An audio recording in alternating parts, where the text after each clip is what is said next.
Hello बच्चों, अभी मैं करने वाला हूँ क्वेश्चन। ठीक है, जो क्या कर सकता हूँ बीबी आई है। ठीक है, ध्यान से देखो, समझ में आएगा आपको से। ये जो क्वेश्चन है एनसीईआरटी एग्जाम्पल का है। ठीक है, क्वेश्चन में कहा गया ना हमारे पास एक एपी है। ठीक है, जिसका जो है 7 टर्म का 7 टाइम, ठीक है, और 11 टर्म का 11 टाइम दोनों बराबर है। तो ये बताता है ना कि एपी का एटी टर्म क्या होगा। समझ में आया? दोबारा सुनो क्वेश्चन। क्वेश्चन में कहा कि हमारे पास एपी दिया हुआ है, ठीक है, जिसका 7 टर्म का 7 टाइम्स, ठीक है, और 11 टर्म का 11 टाइम्स इक्वल होगा दोनों आपस में। ठीक है, तो बताना ये हम लोग को कि एपी का 18 टर्म क्या होगा। समझ में? देखो ध्यान से, इसमें ये कहा गया है ना, देखो इसमें है A7, ठीक है, का 7 टाइम्स और A11 का 11 टाइम्स, आपस में दोनों जो इक्वल है। तो क्वेश्चन में है ना, कहा गया क्या 18 टर्म क्या होगा। ठीक है, एकदम ध्यान से देखो, मजा आ जाएगा। ठीक है, इसमें जो फॉर्मूला होता है हमारे पास क्या होता है, a प्लस n माइनस 1 और d होता है, इसके बाद 11 हो गया a प्लस n माइनस 1 और यहाँ पर d हो गया।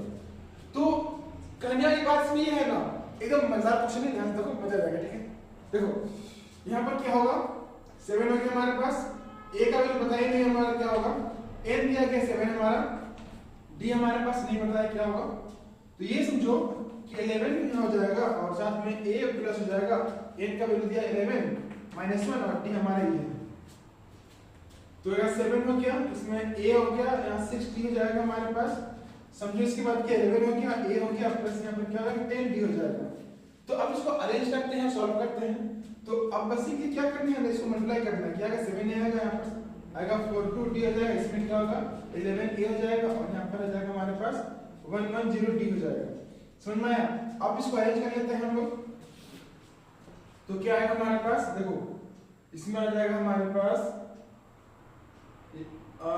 11a माइनस 7a, ठीक है, इधर ले आते हैं, प्लस इतना हो जाएगा d माइनस क्या हो जाएगा हमारे पास, ठीक है, इसमें हो जाएगा हमारे पास 42d हो जाएगा इक्वल टू 0। अब समझो दोनों को माइनस करने में क्या आ जाएगा हमारे पास, है ना, आएगा 4a आएगा, प्लस ये दोनों को माइनस कितना आएगा 110 और 42 को माइनस करो 8 आएगा, यहाँ पर यहाँ बचा कितना 10 68 आएगा, 68d आएगा। ठीक है, अब इसमें आप लोग कुछ कॉमन निकाल सकते हो क्या, कॉमन निकाल सकते हैं क्या? ठीक है, देखते हैं कॉमन निकलता है तो सिंपल समझो, ये आता है क्या, ठीक है, 1 टाइम में 4 आया है ना, आ जाएगा कॉमन। समझो क्या 4 कॉमन निकालो, a प्लस क्या आ जाएगा हमारे पास 70 टाइम में जाएगा। समझ गए? तो अब ये समझो जो कहा गया है एडिटर, अगर इसको हम लोग इक्वेशन 1 मान लेते हैं, अगर निकालते हैं, ठीक है, नाउ यहां पर करके कि इसका निकाला जाता है हम लोग का 18 टर्म। समझो, ठीक है, होता है आप लोग उसको उतारना है तो, ठीक है, तो देखो क्या होगा, एकदम सिंपल समझो, ठीक है ना, कोई इसमें हड़बड़ी नहीं है।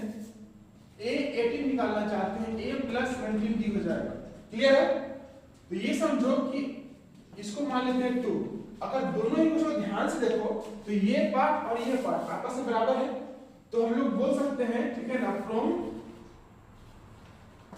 इक्वेशन 1 एंड 2, ठीक है, तो इसमें क्या होगा हमारा 4 टाइम्स होगा a 18 हो जाएगा। समझ में आया? तो ये इसका सॉल्यूशन है। आप चाहे तो आप इसको एकदम परफेक्ट लो, ठीक है ना, अगर समझ में इसको ना आए आप कमेंट करो, मैं आपको सिखा दूंगा। ठीक है ना, टेंशन नहीं लेने का, एग्जाम सामने है, मस्त पढ़ाई करो। ठीक है, और बहुत जल्द जो है ना इस हमारे पास, ठीक है ना, आपको जेईई मेंस और एडवांस का तैयारी कराया जाएगा। समझ में आया? बस लगे रहो मेरे साथ, ठीक है, बहुत कुछ होगा दोस्तों, ठीक है, बहुत कुछ होगा, ये बस शुरुआत है, आगे देखो होता है क्या। ठीक है, बस लगे रहो मेरे साथ।